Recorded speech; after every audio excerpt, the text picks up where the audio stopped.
Olha, o Bom Dia também vai falar sobre uma doença rara agora que afeta a locomoção, todo o corpo, a visão e o sistema neurológico. É difícil de ser diagnosticada, dá só uma olhada.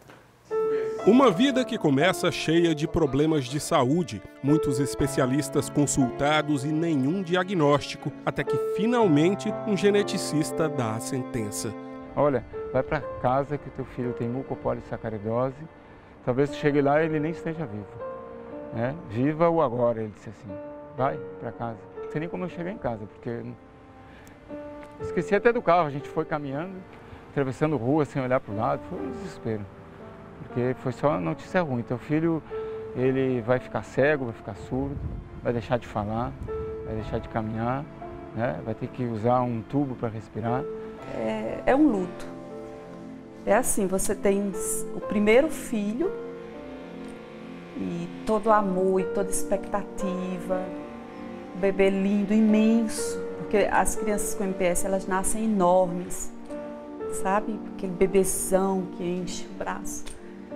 E ele depois começa a apresentar problemas e não tem como receber a ajuda dos médicos, porque eles não conheciam na época. Hoje ainda conhecem pouco, mas alguns já conhecem.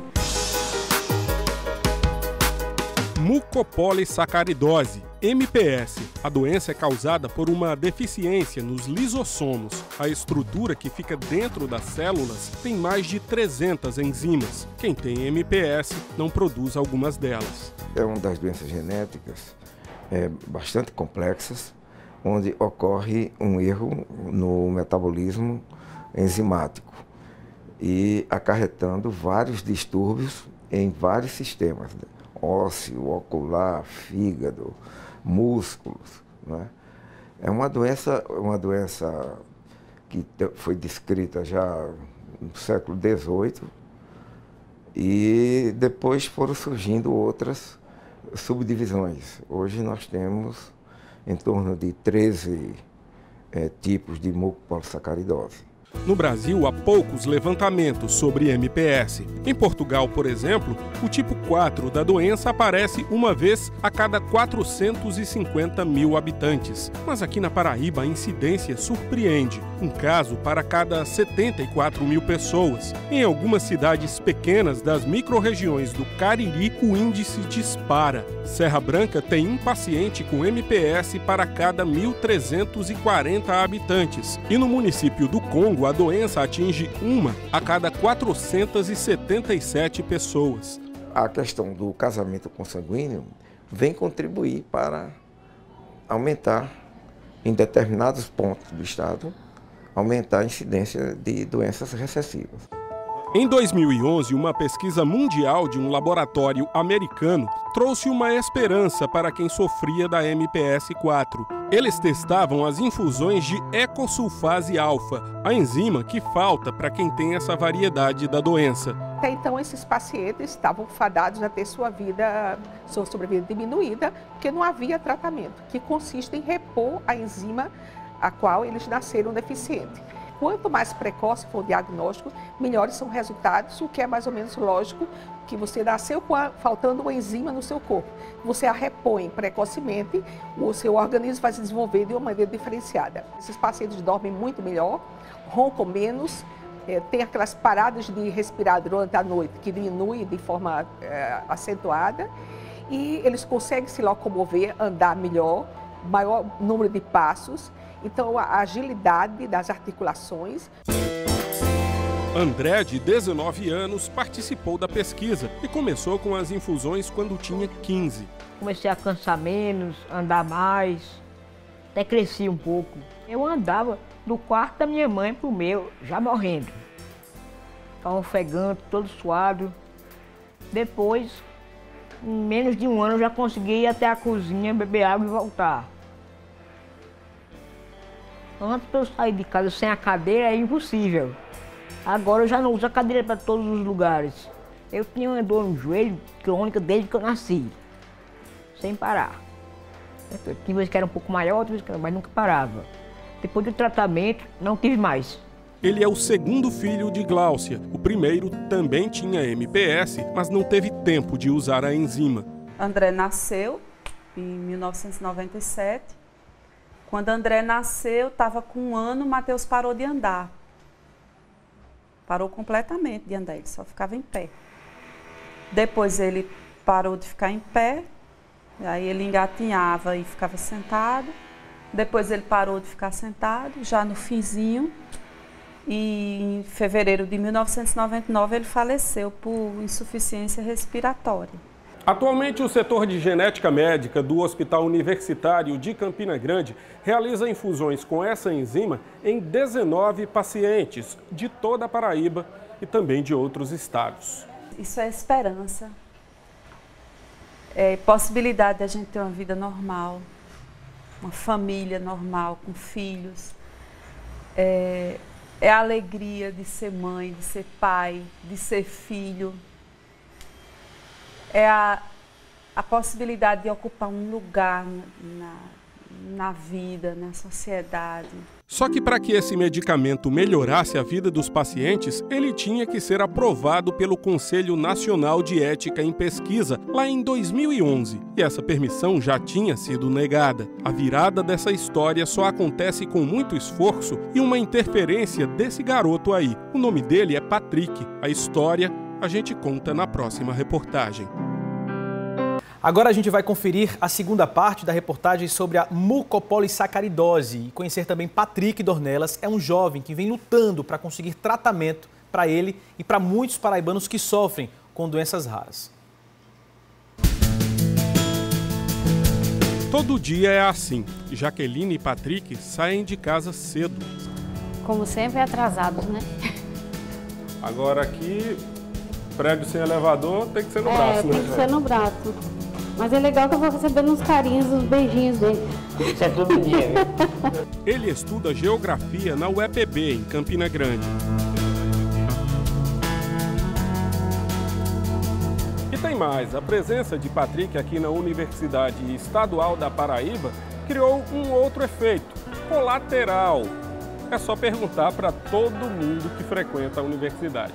Ele não usa a dificuldade como uma forma para se martirizar.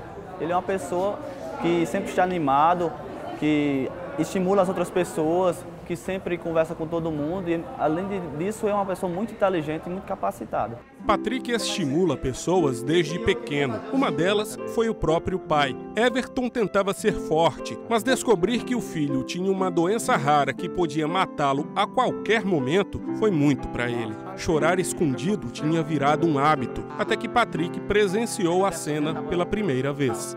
Ele entrou, me abraçou e disse: pai, eu sou feliz do jeito que eu sou. E mudou muito a minha forma de pensar e a minha reação passou a ser diferente. Eu disse: pô, que ídolo é esse que eu sou? Que todo dia, toda hora ele dizia: tu é meu ídolo. Que ídolo fraco? Não pode ser, né? O ídolo tem a imagem de alguém forte, né? Mas não parou por aí. Em 2011, ele ficou sabendo da pesquisa americana, que testava um tratamento contra a mucopolissacaridose. Mas o Brasil estava fora por uma decisão do Conselho Nacional de Ética em Pesquisa. Patrick, o pai e Gláucia procuraram senadores e deputados para tentar reverter a situação. Estava chegando perto da última reunião do Conselho e a circunstância era muito simples. Se o Brasil não entrasse, olha a gravidade da coisa, e estava efetivamente passando batido. Se o Brasil não entrasse no rol de países que estavam naquela pesquisa, centenas de crianças morreriam. Não haveria outra chance e a secretária do CONEP estava inflexível. Não havia como incluir o assunto na pauta. Depois ela disse: não, manda o médico fazer hoje, mandar até mais tarde alguma exposição, mas eu acho que não tem a mínima chance, porque o conselho é muito rígido com as suas regras. E na hora de se despedir, já no Viva Voz, ela se despedindo, Patrick pediu para se despedir. E ela disse: tá, fala. Foi bem áspera, ríspida.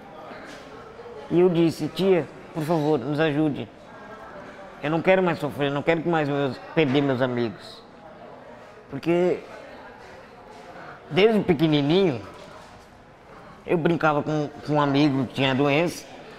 Uma semana, outra semana, já tinha notícia ou que estava internado ou que já estava já vinha falecido. Sabe você quebrar uma pessoa, quebrar uma pessoa no meio?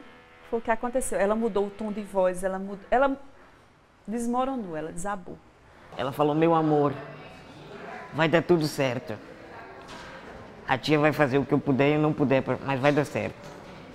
No dia seguinte, o responsável pela pesquisa no Brasil foi à reunião do conselho e conseguiu a aprovação. Mas as dificuldades não pararam por aí. 12 pessoas participariam da pesquisa. No Nordeste, só tinha Patrick. Quando ele recebeu a notícia, ele se negou em participar, a não ser que todos os que estivessem aptos aqui do Nordeste pudessem participar também. E acabou que o médico ampliou de 12 para 18. Incluiu todos que estavam aptos aqui, né, do Nordeste, da Paraíba principalmente. Não ia conseguir viajar toda semana, olhar pela janela do avião, eu tá melhorando e meus amigos aqui piorando cada vez mais.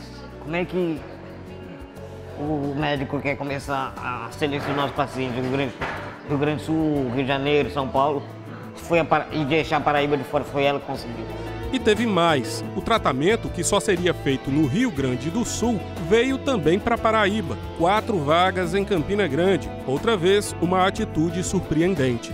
O próprio laboratório ficou comovido, posso dizer comovido com a postura dele, e essa é a história verdadeira, né? E eles resolveram abrir Campina Grande, em virtude dessa postura do Patrick, e aumentar de 18 para 21. Sendo que uma vaga era para ser para o Patrick, e outras 2 iriam ser sorteadas entre pacientes daqui da Paraíba, né? E aí, de novo, ele, a postura que todo mundo conhece dele, né? Ele disse, não, eu não quero o privilégio, e eu vou para o Sul, faço lá, e essa minha vaga aqui eu abro para alguém aqui da Paraíba, né? Aí ele usou como uma desculpa, né, para fazer isso, que ele era gaúcho e tal, e que daí era até bom para ele, que ele ia poder ver os parentes, e abrir mão da vaga aqui e perder 1 ano de aula, inclusive, né? Eu ia para o Rio Grande do Sul, mas acabou abrindo vagas aqui na Paraíba e eu fui um dos 3 que ficou aqui. Quer dizer, se fosse também para ir para o Rio Grande ia ser mais complicado, né? Era. Ou eu ia ter que pegar um avião toda semana, ou mais provavelmente ia morar lá.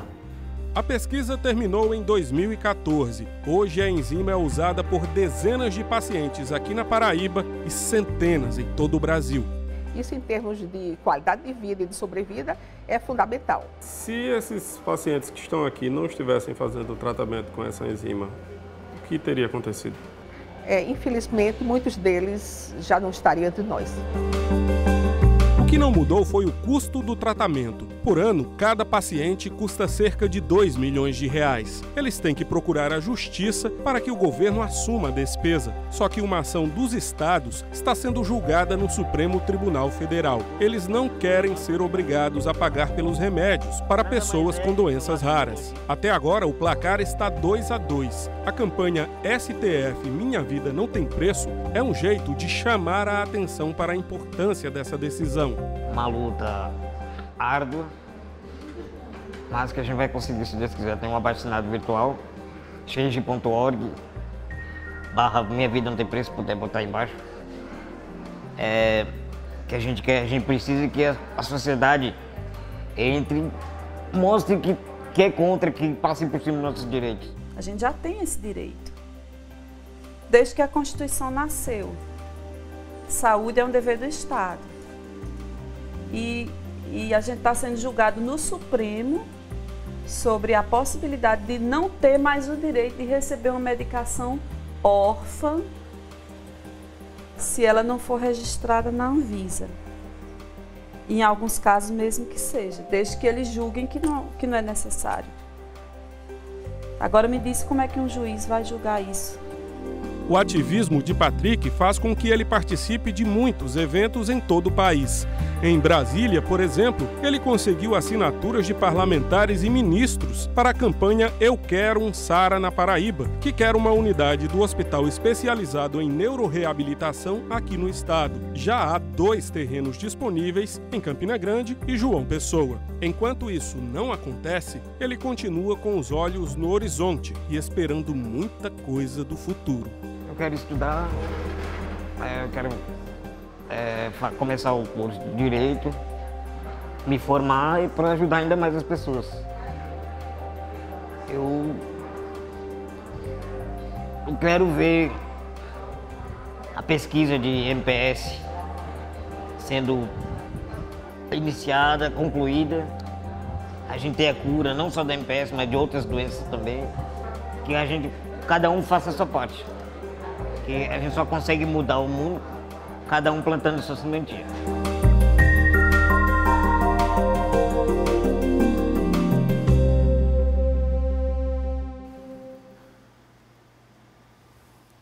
Vida longa aí a Patrick, né? E a outros entrevistados também da reportagem, tantos outros brasileiros paraibanos que lutam todos os dias por algo tão simples, que é o direito de viver. Agora a gente conversa ao vivo com o repórter Herbert Araújo, que fez essa reportagem para falar para a gente como é que está a distribuição de medicamentos para quem sofre de doença rara. Né, Herbert? Eu sei que é complicado demais.